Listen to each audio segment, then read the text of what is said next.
I'm Logan Crawford, and right now on Spotlight, we're diving into a powerful book. It's called Destruction of the Anewaa Kingdom, and it's written by an amazing author. His name is Okuth Owiti Opap. This powerful narrative uncovers the harsh realities of imperialism and the devastating impact on the Anewaa people in East Africa. Join us as we explore the historical injustices and the call for sovereignty and justice in the 21st century. We're delighted to have this very talented author join us here today on Spotlight. We thank the team at Atticus Publishing for helping us put him in the spotlight today. And we ask viewers like you to support authors like him by subscribing to our channel and by purchasing his amazing book. The links are below this interview. Okuth, thank you so much for joining us here today on Spotlight. Thank you, Mr. Crawford. Thank you for having me.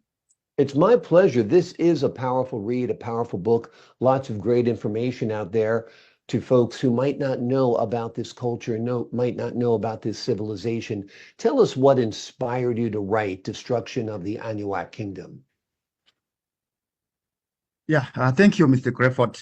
What inspired me to write the Destruction of the Anewaa Kingdom is that the history of Anewaa Kingdom is not written. Anewaa Kingdom was the only kingdom in Africa that defeated the British in 1912 and remained unsubdued by the colonialism. Because of that, British came up with different strategy after they were defeated at the Battle of Jom in 1912 to isolate Anewaa from the rest of the world. The first step they did was they protested in Addis Ababa after 1912 that was what is called now sanction. So that because during the colonialism in Africa, Africans were not armed with firearms we have today. They were fighting with arrows and bows. For some reason, Anewaa and Ethiopia were the only two countries in Africa by that time who had access to modern firearms. As a result, Ethiopian, when they fought with the Italian in 1896, they were able to defeat Italian in the Battle of Adwa. The same thing, when the Anewaa people fought with the British in 1912, they were able to defeat the British and remain unsubdued. So that suggests that when African was colonized, it was not because they could not fight, it was because their ammunition or the weapon they had did not match with the weapon of the European. That's why they were subdued. So these two countries, they fought effectively. So after that, British came up with the sanction. After they were defeated, they estimated that Anewaa had 10,000 guns in their hand. That was in 1912. And to disarm them or to penetrate into their kingdom was not easy. So what they did was to convince some American and British companies that used to sell guns through Djibouti and into Ethiopia. They called this illicit weapon sale. So because of that, they convinced some of those companies and individuals so that they would not sell ammunition to Ethiopia. And they also cut ties between Anewaa and Oromo, who is actually Ethiopian. They cut ties so that Anewaa have no access into this. So as a result of that, as time goes by, Anewaa did not have new gun and ammunition. Due to that, they were able to penetrate. For example, after that, because Anewaa were divided in the agreement of 1902. This agreement was signed between the British and Ethiopian. When they signed agreement, Anewaa leaders were not on that table. Anewaa leaders did not have any say, but their future was dictated by the British and Ethiopian up to this day. The impact of that agreement is still affected us today.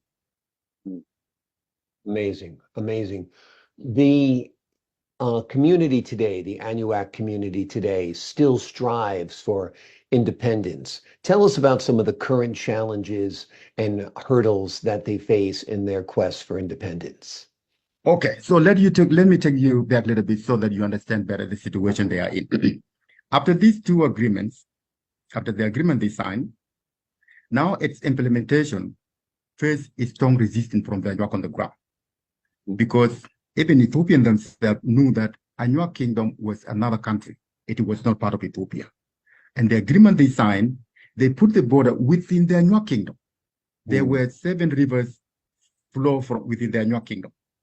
They go three rivers on the other side, 3 rivers on the other side, and the middle one was the border demarcated by the British and Ethiopian against the will of the Anua people. Today, Ethiopian occupied the Anua territory in Ethiopia, and South Sudan the same thing on the other side. But our ancestors were not Sudanese, were not Ethiopian. They were the Anua living in the Anua kingdom. The injustice now that were brought by these people, the injustice has been 122 years this year. From 1902 until today, it has been 122 years of suffering. Anuak lost their sovereignty because of the agreement signed by the British and Ethiopian. As Anuak are suffering, both countries who signed the agreement, they are benefiting from the pain and suffering of the Anuak people. Anuak people, they have been abused psychologically, educationally, and even economically. We don't have anything. Anything is taken away. For example, our own security.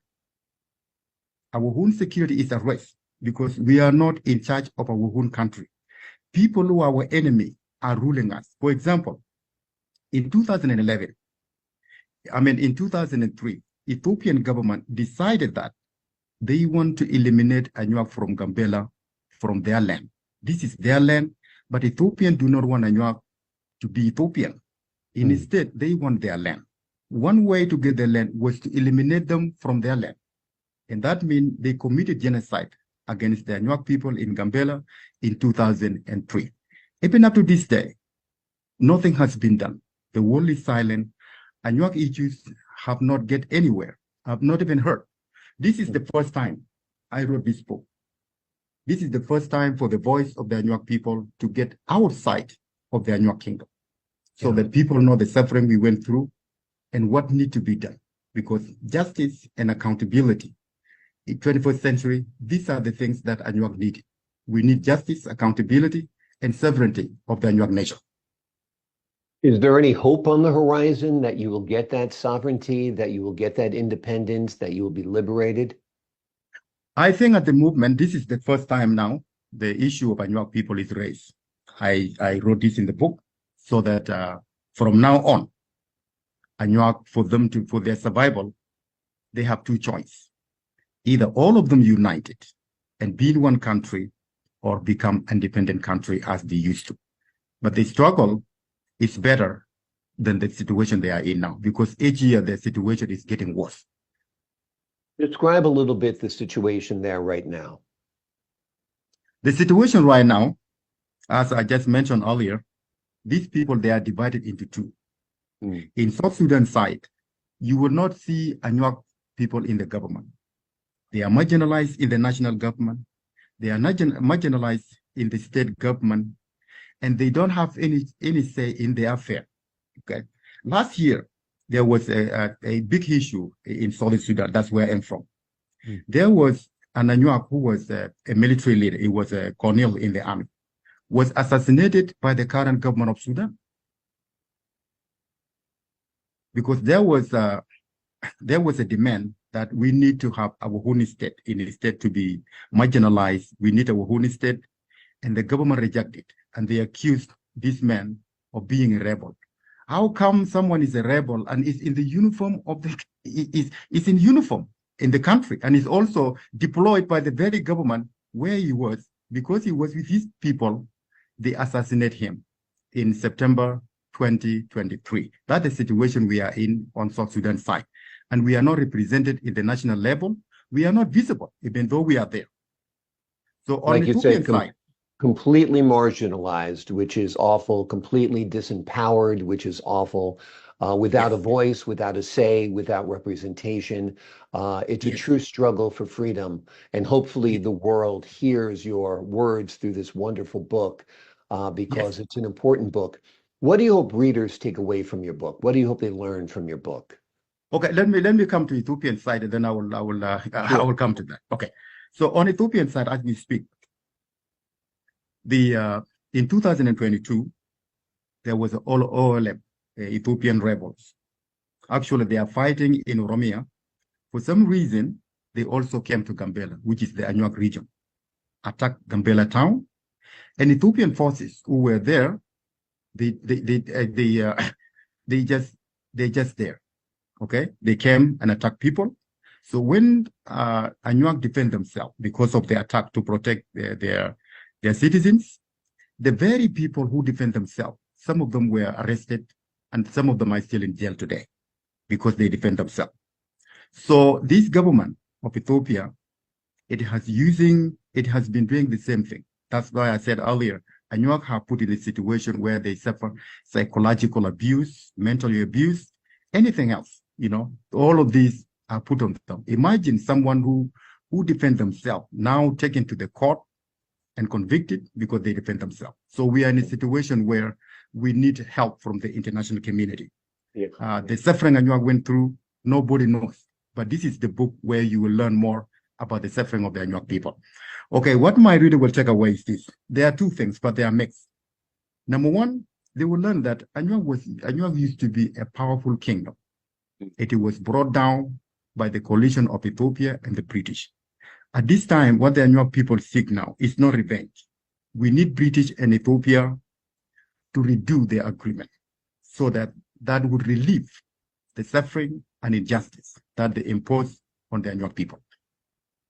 Absolutely. Well, hopefully your book is received well and people pay attention to it, because it's an important message that the destructive powers of imperialism are still alive and intact today.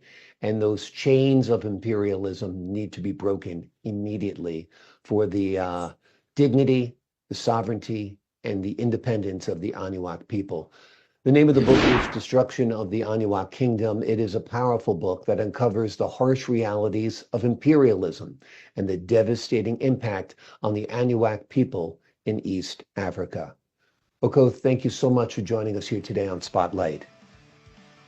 Thank you, Mr. Logan. I appreciate your time, sir. Great work on this book, an important message. To the folks at home, I'm Logan Crawford, thanking you for your time, this time until next time on Spotlight.